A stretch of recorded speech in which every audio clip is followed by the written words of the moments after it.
Your parents named you after the steak. I guess so. I guess so. You know, that's what they tell me. They were at a restaurant, and shortly before you were born, they saw Kobe on the menu and said, I'm gonna name a kid that. I guess so. I don't know. It's a different name. It's also the name of a city over there in Japan. Right. So, you know, it's pretty cool. It's different. I didn't like it at first when I was growing up, but you know, now I like it. Yeah, because they were like Kobe when you were like, where's this coming Yeah, from? I know. You know, I tell some of my friends it means tender meat. You know, and I can't let my competition know too much about that. They start thinking I'm soft. So. Now, how old are we now? 18. 18. So you are the second youngest player in the NBA? Yep. So I'm one of the old guys in the league. Did you ever have any concerns about jumping straight to high school, from high school right into the pros? No.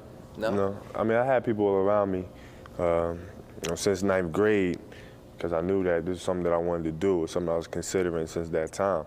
So I kind of tried to prepare myself, you know, leading up to that point. So I talked to as many NBA players as I could.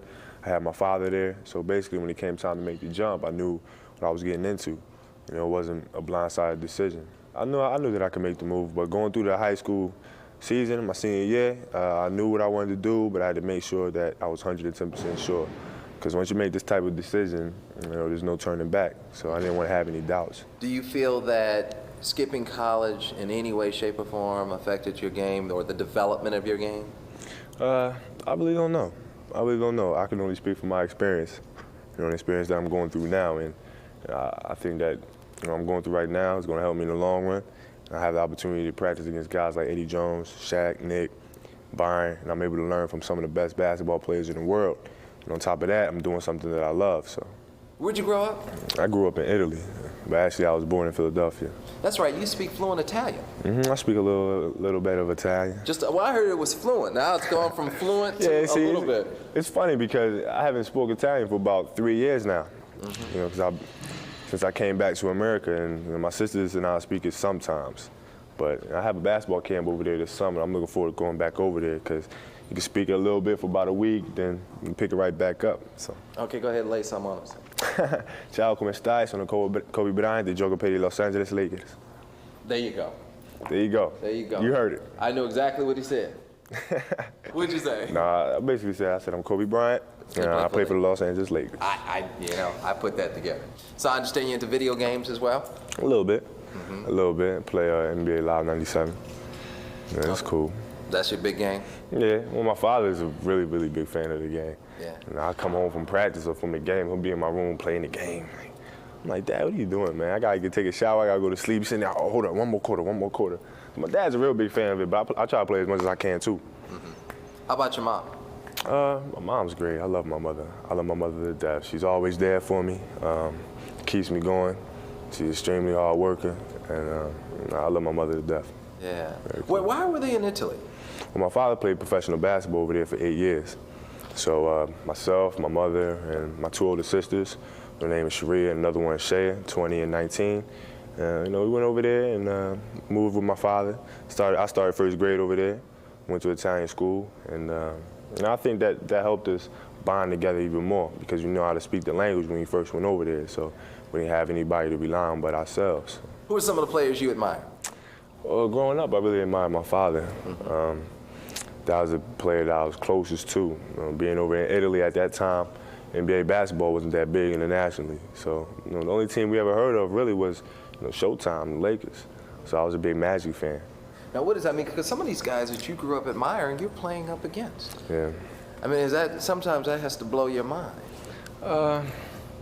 You try not to let it. When I first came into the league, I was really, really excited, saying I get a chance to play against some of the greatest players that ever played the game, players I looked up to and made the league what it is today. But once you step out there in the court, you try to push all that aside and just go out there and do your thing because those players are out there trying to beat you, and you're out there trying to beat them. So you just kind of push that aside for 4 quarters and go out there and do your thing. And I know Michael Jordan, I know you're a big fan of his.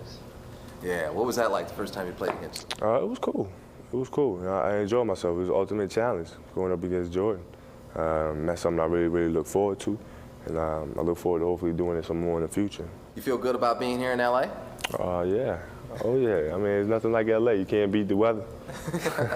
Can't beat the weather. You think you ever go back to school? Oh, yeah. Oh, yeah. Matter of fact, I'm already enrolled in UCLA. It's just a matter of time of when I'm going to go.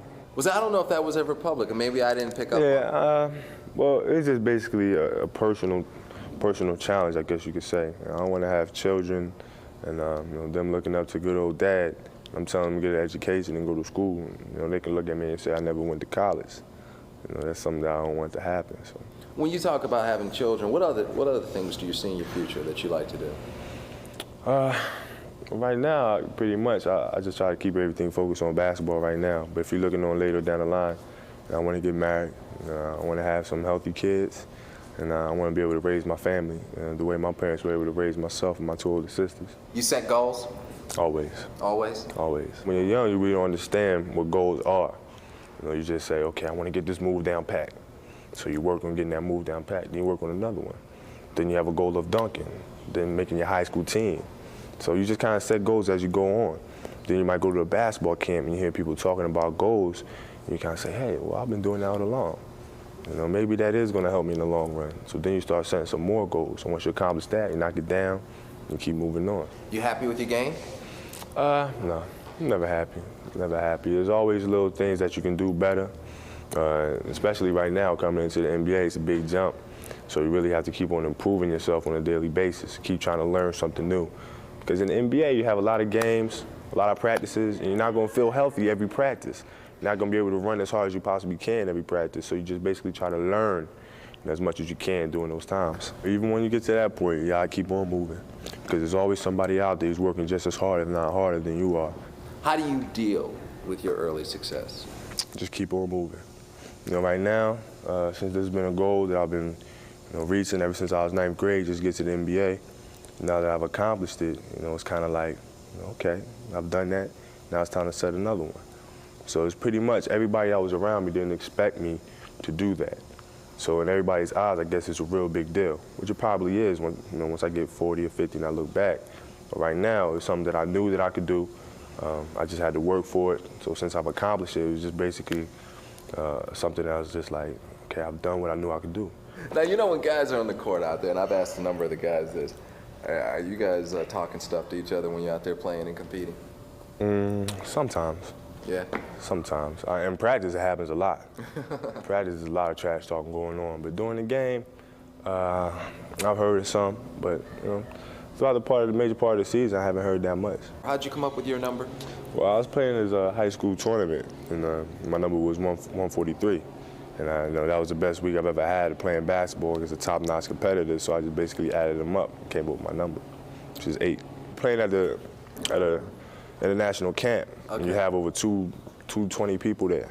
So you have very high numbers. So my number was 143. That's just something you never heard before.